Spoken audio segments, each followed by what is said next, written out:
నమస్తే, welcome to Media TV Plus. ప్రస్తుతం మనతో పాటు ఉన్నారు ex irrigation minister Ponnala Lakshmaiah garu. ఆయన అడిగి ఎస్ఎల్బీసీ టనల్లో అసలు ఏం జరిగింది, ఎందుకు ఇంతమంది ప్రాణాలతో చిక్కుకొని ఈరోజు కొట్టుమిట్లాడుతున్నారు తెలుసుకునే ప్రయత్నం చేద్దాం. నమస్తే సార్. నమస్కారం అమ్మా. నమస్కారం. బాగున్నారా సార్? రైట్, నేను ఇంకా నేరుగా పాయింట్లోకి వెళ్ళిపోతున్నాను. సో 2 దశాబ్దాల నుంచి జరుగుతున్నటువంటి పనులు ఈ ఎస్ఎల్బీసీ కెనాల్ ఏదైతే ఉందో, అయితే నిన్న జరిగినటువంటి ఇన్సిడెంట్ మీకు క్లియర్గా కనిపించే ఉంటుంది. ఇప్పుడు 8 మంది అంటే దాదాపు ఇన్సిడెంట్ జరిగినప్పుడు 50 మంది టనల్లో ఉండడం జరిగింది. కానీ వాళ్ళంతా ముందుగానే అలర్ట్ అయ్యి టన్నల్లో నుంచి బయటికి రావడం జరిగింది. బట్ ఇంకా 8 మంది చిక్కుకున్నారు. అసలు వాళ్ళు ప్రాణాలతో బయటపడే అవకాశం ఉందంటారా? ఇవన్నీ ఊహాజనితమైనవి. అంటే ఇప్పుడు ఏ బేసిస్ మీద నేను చెప్పాలి? ఎవరైనా ఏ బేసిస్ మీద చెప్తారు? ఎందుకంటే సరే, డిజైను గత 20 సంవత్సరాల పైచిలకు కార్యక్రమాలు, ఆలస్యానికి కారణాలు, ఆలస్యం కాకుండా ఉండడానికి చేసే ప్రయత్నాలు, నిధుల కేటాయింపులు విడుదల చేయడం, ఎన్నో అంశాల మీద ఆధారపడి ఉంటుంది పని యొక్క పురోగతి. కానీ ఇది ప్రపంచంలో అతి పెద్ద వైశాల్యం అంటే డయామీటర్ కలిగిన టనెల్, మొదటిసారిగా మన దగ్గర longest tunnel in the world.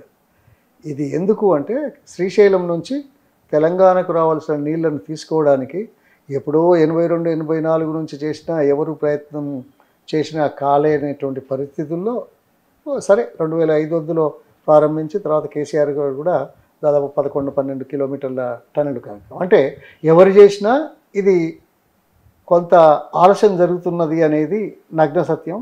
ఇది సాంకేతికతకు సంబంధించిన అంశం. సాంకేతిక అంశాలలో ప్రస్తుతం ఏర్పడుతున్న కొత్త వీటిని పరిగణలోకి తీసుకొని చేయాల్సిన అంశాన్ని కూడా జోడించేది. మీకు తెలుసా, ఇది బోరింగ్ మెషిన్ 200 మీటర్ల పొడుగు ఉంటుంది. 200 మీటర్ల పొడుగు. ఇది ఏ లెవెల్లో రాతి పొరలను భూమిని తవ్వుతున్నారో తెలుసా? 400 మీటర్ల లోపట ఉంది. దీనికి అల్లాటప్పగా ఎవరు ప్లాన్ చేస్తారని నేను అనుకోను. కానీ పర్యవేక్షక లోపము, తర్వాత పని విధానాన్ని చేయడం లోపల కొంత అలసత్వం ఉంటే ఉండొచ్చు. కానీ ఎవరు కూడా తప్పు చేయాలని కానీ నష్టం జరగాలని కానీ ఏ ప్రాజెక్టు ఎవరు చేయరు. కానీ దురదృష్టం ఏంటంటే రాజకీయాలు ఇలా అయిపోయినాయంటే, సో ఒకరి మీద ఒకరు మనం చూసాం. ఏది కాళేశ్వరం ఏం చూసాం? 25 లక్షల క్యూసెక్ల ప్రవాహం వచ్చినా ఏం కానటువంటి పిల్లర్లు 10 లక్షలు 11 లక్షల క్యూసెక్లు వచ్చిన తర్వాత మరో 3 సంవత్సరాల తర్వాత వచ్చిన దానికి ఎంత గగ్గోలు పెట్టారు, అపవాదు చేశారు, రాజకీయాలు వాడారు. సాంకేతికతను గురించి చర్చించే అంశం రాజకీయ నాయకులకు ఉంటుందా? ఉండదు కదా. చేసేవాళ్ళు నష్టం చేయడానికి చేస్తారా ప్లానింగ్? నీళ్ళు ఇవ్వాలనే ఆలోచన తప్ప, నీళ్ళు ఇచ్చే దాంట్లో త్వరితగతిన చేయడానికి లేకుంటే ఆధునిక సాంకేతికత వాడడానికి చేసే ప్రయత్నాలలో అలసత్వం ఉండాలని అనుకుంటారా ఎవరైనా? కాదు కదా. కానీ రాజకీయాలకు వాడుతున్నారు. ఇప్పుడు అదే వాళ్ళ మీద బ్యాక్ఫైర్ అవుతుంది.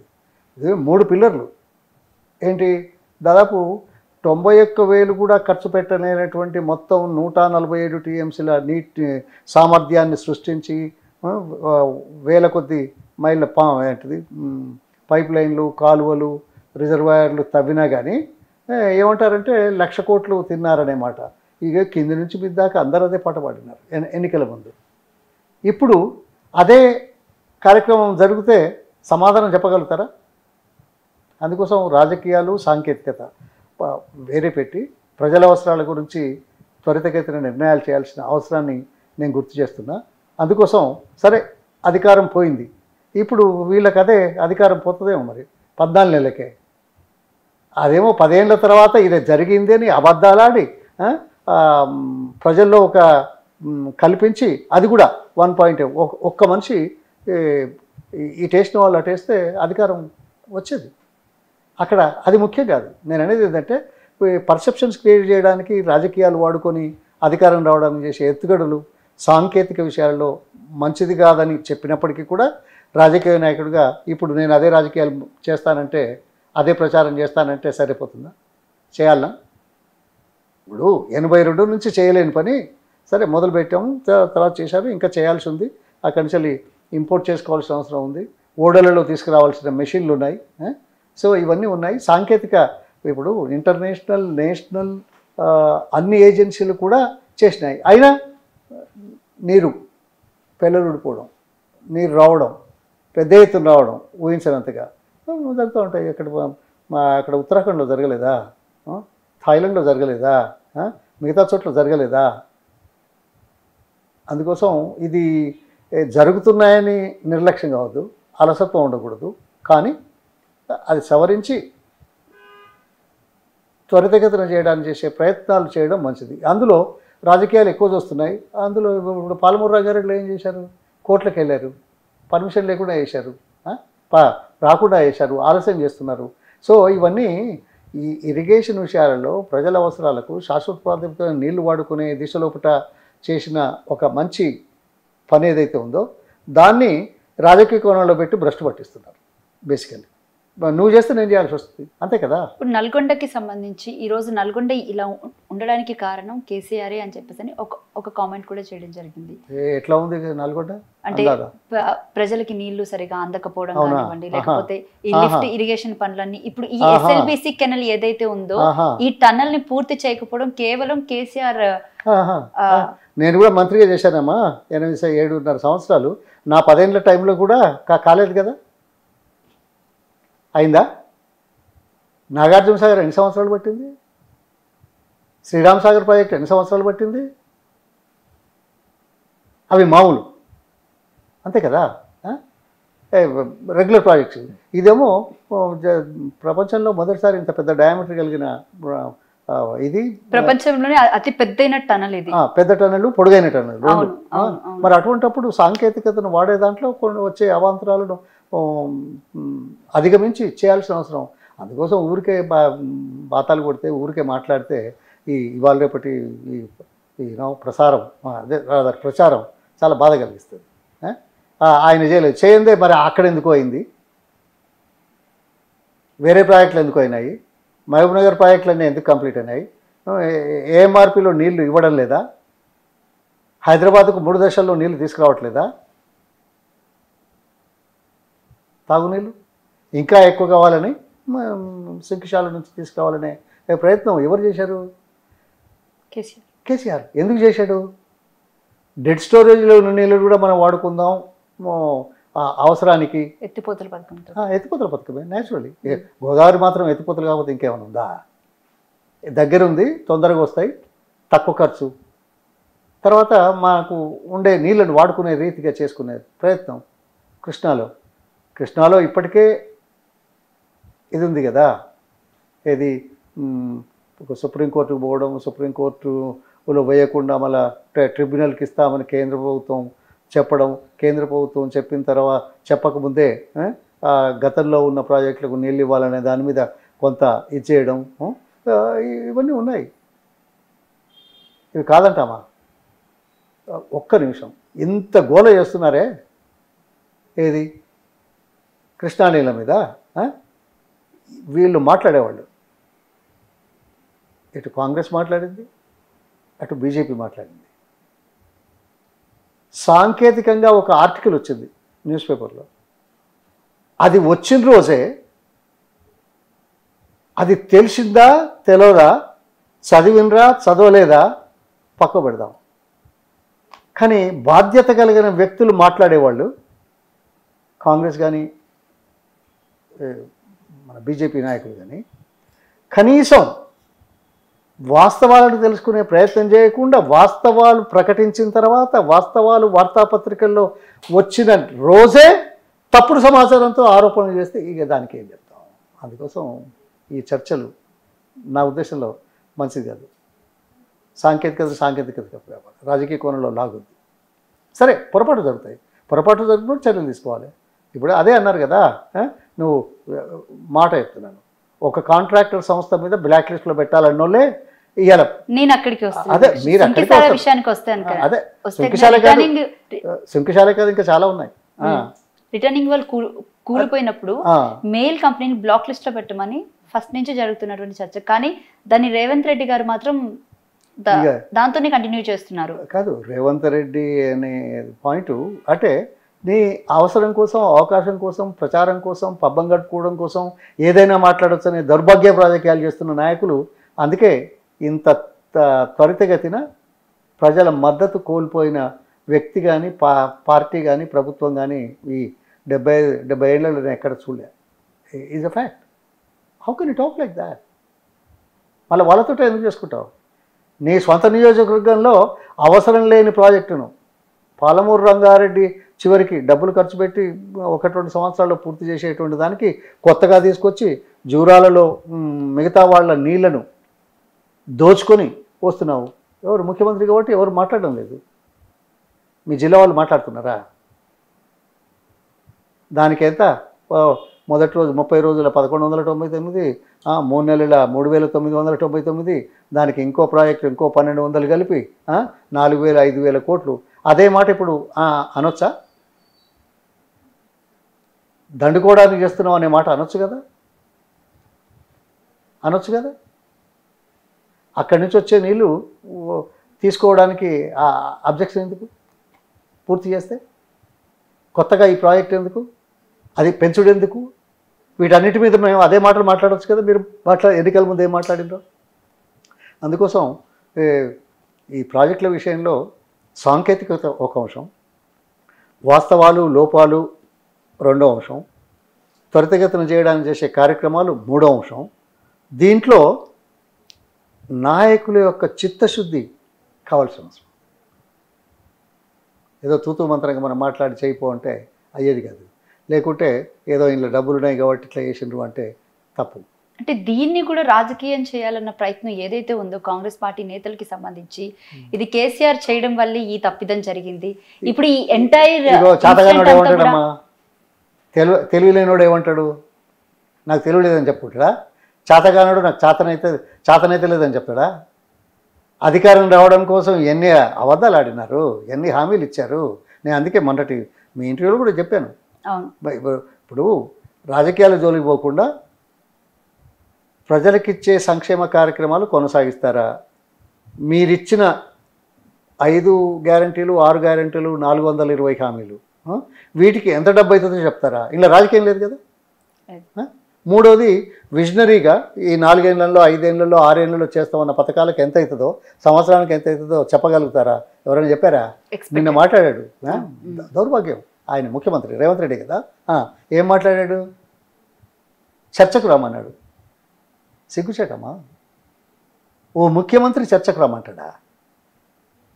ముఖ్యమంత్రికి అసెంబ్లీ సాక్షిగా ప్రభుత్వానికి సమాధానం చెప్పమని బడ్జెట్ సమావేశంలో 2.5 గంటల పైచిలకు మాట్లాడిన అంశాల మీద సమాధానం రాలేదు కదా. నేను అడిగాను, ఈ 3 వీటికి సమాధానం చెప్పబోయా. నీ ఆఫీస్ పంపించవచ్చు కదా, నువ్వు చర్చకు రావాల్సిన అవసరం లేదు. పంపిస్తావా? చెప్తావా? నువ్వు కేసీఆర్ గారిని, తర్వాత ఇంకేదో పార్టీ లీడర్ని ఇంకో పొరపాటు చేశాడు. ఆయన మోడీని కూడా రమ్మనేది ఉంటే వాళ్ళ మంత్రిని రమ్మన్నాడు. ఆ మాట ఎందుకనలేదు నాకు తెలియదు. మరి అంటే ఈయన ఏందో అర్థమైందా? అంటే ముఖ్యమంత్రిగా ఉండి ఏది మాట్లాడినా ప్రజల్లోకి వెళ్తుంది కాబట్టి ఈ పూట పబ్బం గడుపుకోవడానికి, ప్రసారం చేయించడానికి, ప్రచారం కావడానికి ప్రసార మాధ్యమాల ద్వారా తన పదవిని పెట్టి క్యాపిటలైజ్ చేసుకుంటున్నాను. నువ్వు ముఖ్యమంత్రిగా ఉండి రమ్మంటావు, మేము అడిగిన ప్రశ్నలకు సమాధానం చెప్పు చాలు. నువ్వు ఎక్కడి మనిషివి? ఎన్ని రోజులు ఇచ్చినావు? నీ అనుభవం ఎంత? నీ అవగాహన ఎంత ఉన్నదో కనపడటం లేదా? నీతోటి చర్చక? అది కూడా ఎవరితో చర్చ? తెలంగాణ సాధించిన వ్యక్తి నువ్వు, తెలంగాణ వద్దనుడివి. సాధించడమే కాకుండా 10 సంవత్సరాల్లో ప్రపంచంలో కానీ, దేశంలో కానీ, ఏ రాష్ట్రంలో ఎనిమిదిగా చేసిన కార్యక్రమాలు చేసిన వాళ్లను పిలిచి మాట్లాడతావు, ఛాలెంజ్ చేస్తావు. నువ్వు ఒక్క పని కాలేదే. పని మొదలు పెట్టగానే ఇట్లనే అయిందే. నిన్న ఆ కాంట్రాక్టర్ గురించి చెప్పినావు, ఇవాళ మళ్ళీ ఆయనకే ఇస్తున్నావే, నీకా నువ్వా చర్చించేది? నీ మాటకో విలువ ఉందా? నిన్ను ముఖ్యమంత్రి గుర్తిస్తారా? నీతో చర్చ, నీతో చర్చ. రైట్. ఇప్పుడు ఈ SLBC కెనల్లో ఎవరైతే చిక్కుకున్నారో వాళ్ళు అసలు బయటకు వచ్చే అవకాశం ఉందంటారు? అంటే వాళ్ళ పరిస్థితి అంటే ఇప్పుడు దాన్ని లెక్కను బట్టి చూస్తే మీరు ఏమైనా కనుక్కున్నారు అసలు? నేను మాట్లాడాను, కనుక్కున్నాను. వాళ్ళు చేస్తున్నారు. ఏది ఆక్సిజన్ సరఫరా, తర్వాత నీళ్ళని తోడేసే కార్యక్రమం. సరే, అన్ని రకాలుగా చేయాల్సిన పనులు చేయాల్సిన బాధ్యత ప్రభుత్వాల మీద ఉంటుంది, ఇది యంత్రాంగం మీద ఉంటుంది. సరే, ఎంత ఎఫెక్టివ్గా చేస్తారు అనేది ఒకటి, మనం ఎంత కోఆపరేట్ చేస్తాం అనేది రెండవది. సరే, ఏదైనా చేయాల్సిన ధర్మం చేయాలి.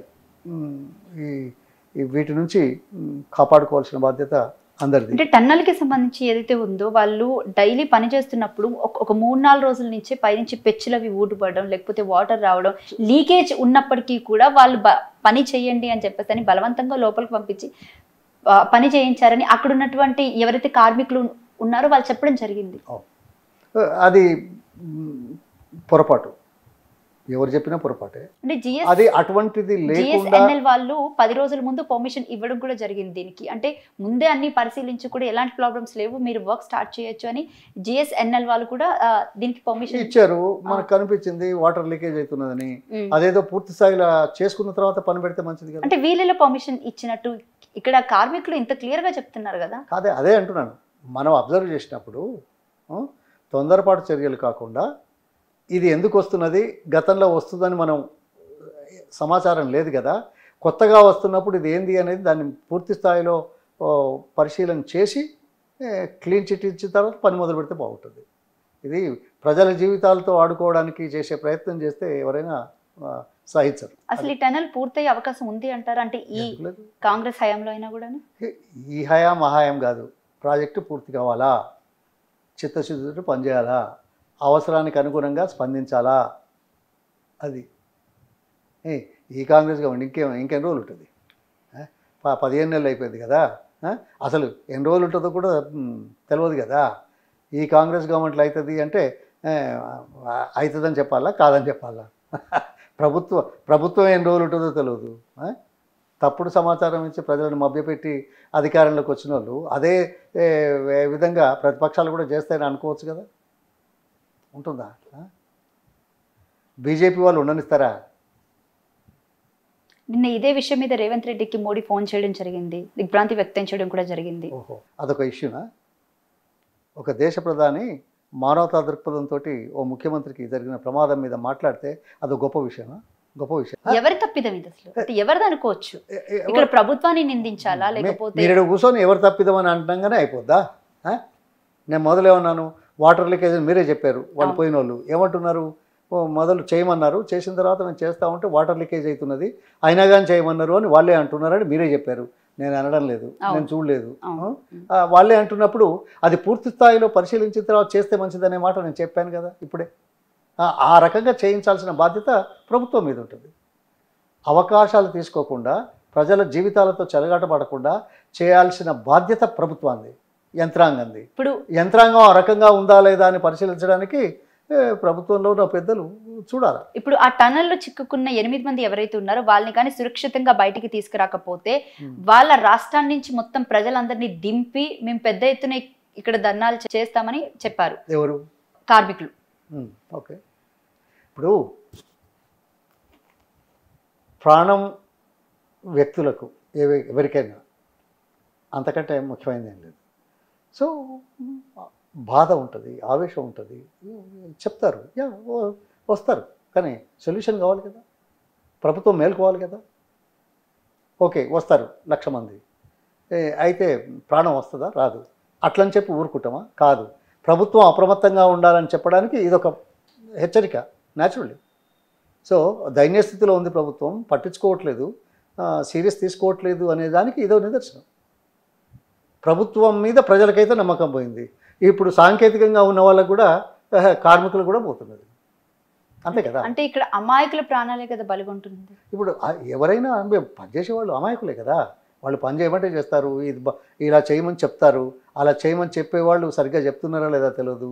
ఎంత తొందరగా చేయాలనేది సాంకేతికత విషయాలు, దాని మీద యంత్రాంగం పటిష్టంగా పనిచేస్తున్నదా లేదా అని మనం చేయాలి. అది వాళ్ళనంటే ఏమున్నది, ఎవరిదైనా ప్రాణమే కదా.